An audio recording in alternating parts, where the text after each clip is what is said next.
So one of the biggest things I want to thank you for is your teachings about living unconditionally. You better. So many conditions around, you can get pretty tripped up. Yeah, and I wasn't. So it's had a really big impact on being happy and just living the way that I want to live.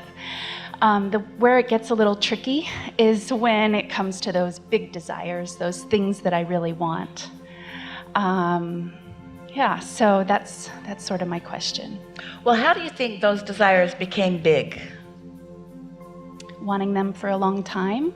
Yeah. Having enough experience that you continued to say, I know what I don't want, I know what I do want, I know what I don't want, I know what I do want. And law of attraction just caused the momentum to grow. So are you suggesting that there's a gap between the momentum of the desires and the momentum of your belief?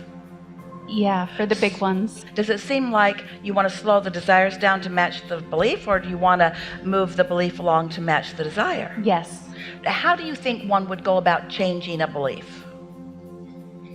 By practicing. A thought that you keep thinking is in your way. In other words, it's slowing you down and not letting you move in the direction. Say that a different way. If you chronically think a thought that your inner being doesn't think, what is the net effect of that on you? Negative emotion. Yeah. So if you are aware that you're just sort of bummed out a lot, or that you're disappointed a lot, or that you're discouraged a lot, then you know you're doing that, yes? So when you catch yourself in the moment of negative emotion, is it possible to change that thought? No. So why do you beat up on yourself? The momentum of it will take you. So what seems logical then? If in the middle of a negative thought, you're not going to change it, then what seems like a logical thing that you could do that would get more thoughts, which are just beliefs, which are just thoughts that you keep thinking? What seems logical that you could do to get more thoughts that you keep thinking move in the direction of your desire? Think about something else. Think about something else that doesn't challenge it, or think about it in a way, sneak up on it in a way that feels good when you sneak up on it. And by that we mean go general. Okay. So just things are always working out, and of course I want this, and so of course it's coming. Oh, it's time for a bigger conversation about this, because we've been having this same conversation for a long time, and you always agree, but you hardly ever get it. It's time for another approach to all of this. So let's find it here right now. Let's start with the basics. It's easy to see that picture of, I have two thoughts going on, a desire, which is one thought, and a belief that contradicts it. But what is the common denominator in the thoughts that I'm calling desires and the thoughts that I'm calling beliefs? What's something that you could say about both of them? Thoughts about things that I desire and thoughts about things that I believe. In both cases, I'm standing in my now, thinking them. All my power is right here in my now. How did I get to these thoughts that I'm thinking about now? Well, I've been thinking about them. But if I go back into my past, like to my birth mother or to whatever it is, and I try to change those thoughts, do I really change them, or do I just nail my feet to the floor in a stronger way by thinking them again and thinking them again and thinking them again? You see what we're getting at? Mm-hmm. So that's not a very productive way to change a thought, is it? By figuring out when I started thinking it, and by reminding myself how dumb I was when I first started thinking it, and trying to talk myself out of thinking it, because in any case I'm looking right at it, so it's active again, so I'm thinking it. I'm not slowing the momentum of that belief that's in my way. In fact, I'm encouraging the momentum of that belief that's in my way. So it's pretty obvious that that's not a really good approach, isn't it? So what could be a better approach? Now let's start with something that we were just talking about just a moment ago. When I feel in my physical form, when I feel negative emotion, what did you say that means?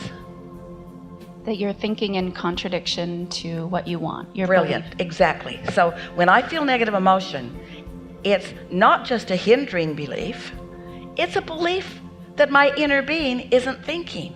My inner being is thinking about my desire, and I'm thinking in contradiction to my desire. So doesn't that make me want to say, hey, inner being, what do you know about this?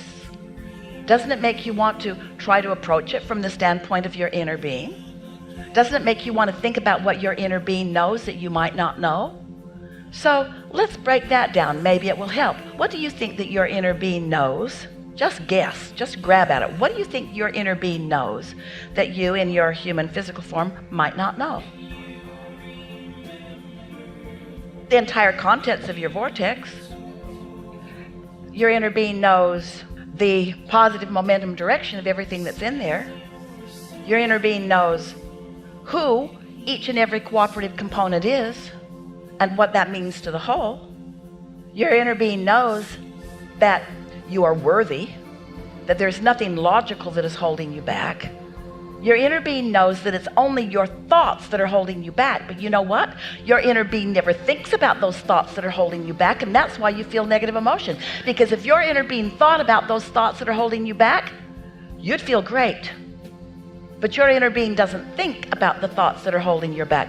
Your inner being refuses to think about the thoughts that are holding you back. So think about what that means. Think about what sort of personal lifestyle habits your inner being might have, the non-physical you might have that you don't have. Your inner being never looks back, for one thing. Always looking forward. Your inner being never tries to justify anything.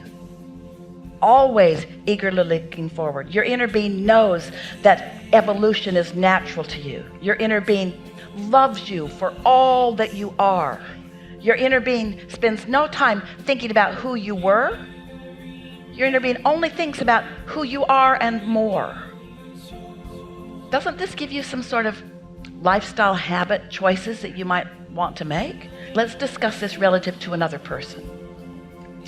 So let's say that there's someone in your life up close to you who's been giving you a lot of grief. It doesn't matter who it is. Let's just be general about it. And you don't like that feeling of discord. And so your logic tells you from the discussion that we've just had that you're approaching this whole situation differently than your inner being is. So let's break down what the primary differences are. And this is what we want you to hear. We have not said this to you before in this clear way. You are likely looking at the person that this person is right now allowing themselves to be. Your inner being is looking forward to who they really are. It's not just that we want you to hook up with your inner being. We want you to experience the benefit of what hooking up with your inner being means. Have you ever heard yourself say about someone, well, they're doing the best they can, so I'm going to love them anyway because they're doing the best they can? That part of them isn't. That part of them isn't doing the best they can. The inner being part of them is the best they can be. That part of them isn't. So why would you look at the part of them that isn't doing the best they can when your inner being is not looking at the part of them that isn't doing the best they can? Your inner being is looking at the becoming of them, not the disconnected part of them. And the same is true whether you're looking at another person or whether you're looking at yourself. Is this too much? Are you following it? You can't be less than you are. Life caused you to be more. You got to be it if you want to feel good. Now, we're not demanding that you be it. You get to feel bad if you want to. Your life can suck if you want it to. You can feel jealous and angry and vulnerable if you choose to. But now that you know what you know, it doesn't seem that wise to choose that, does it? When you don't have to. And you know what is so confounding about it? All this time, you and other humans have thought, well, if I just give that person a chance, that person will become the conditional situation that I need them to be. They've got to do all the work. They've got to do the work. They must change so that I can feel better. And we say, that's a risk we wouldn't take. We wouldn't put all of our hopes and dreams and living happily ever after and how we feel in this moment on somebody else doing it for me. We would look at who their life has caused them to be, and we would give our undivided attention to who their life has caused them to be, and we would revel about who their life has caused them to be with our inner being who's looking at that and their inner being who's looking for that, and we'd live happily ever after as we are allowing ourselves personally to be who our life has caused us to be. Did you follow all of that? If you did, you're really, really getting it. You're really, really getting it. Nothing else works. Nothing else works. When we say you create your own reality, we mean just what we just said to you. And when we say you are not conditional lovers, we mean what we just said to you. You are pure, positive energy who must move forward. And you know what that means? That means you must expect and allow everyone else to move forward too. And when you choose anyone, no matter how public or private they seem, and you use them as your object of attention or your excuse to pinch yourself off, well, they're not losing by your negative approach to them, but you in this moment certainly aren't winning. Yes? That was a lot, wasn't it? So now let's chew on where you are. You sat down to talk about what? Those desires that seem really big, and you helped me in defining that means they're maybe a little bit further along than my belief. What does it mean that I have a desire that I don't believe? What does that mean in the context of what we just talked about? It means there's a part of me that does believe it and a part of me that doesn't, and you got to decide who you're going to be in this moment. Are you going to be the one who believes or the one who doesn't believe? Isn't that the only question that's on the table? Are you going to be like your inner being, or are you going to be unlike your inner being? We're asking you all. Are you going to be like your inner being? What's the upside of that? What's the primary advantage of approaching your life from the standpoint that your inner being approaches your life? What's the upside of that? I'll feel good. Oh, it feels so good. It feels so good. What's the downside? It sucks. It feels awful not to be who you are, because the larger part of you will not stop being who you are. Here's a good picture for you. You with us? So your inner being knows what you've asked for and sees it all stretched out there. And your inner being is just moving steadily with every thought. We started to say thought, word, and action, but with your inner being, it's thought. It's thought, it's energy. Your inner being is moving forward with every thought toward the delicious becoming of that. Got the picture of that? Your inner being's moving forward. So now you keep wanting your inner being to say, come along. But your inner being doesn't look back. Your inner being just keeps going.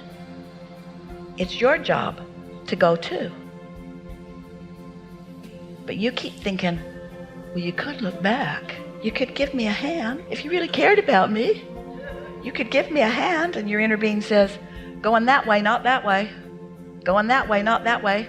Your inner being says, come along, come along, come along, come along. But your inner being is not going back to get you. Your inner being is, and here are the operative words, your inner being is paving your trail. Your inner being is building your bridges. Your inner being is clearing the underbrush. Your inner being has the momentum going. In other words, you said, I want this. You pointed that way. And your inner being says, we're on it. We've gathered everything that is necessary. We're going. And you're saying, wait for me. And your inner being says, we're going. And you say, but wait, I can't keep up. And your inner being says, we're going, and we'll always be going. And eventually, if you want to feel good, you'll come along, you'll come along, you'll come along, you'll come along, you'll come along. We love you so much, but we want you to stop acting like humans.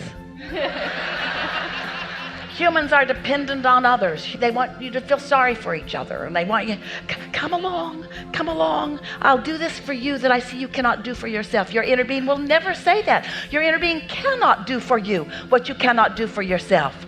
You got to hook up. We liked that. Really good. Enough? Really good.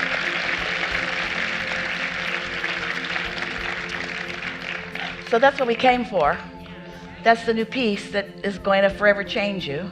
Esther used to have that experience with Jerry. They'd get up from the dinner table on a cruise, and their intention was to go back to their cabin. And off Jerry would go. And someone would stop Esther, but Jerry would just keep going. Because he knew if he stopped, they would never get there. And after a little while, Esther learned that he'd paved the way. She might as well just follow in the wake of that. You see what we're getting at?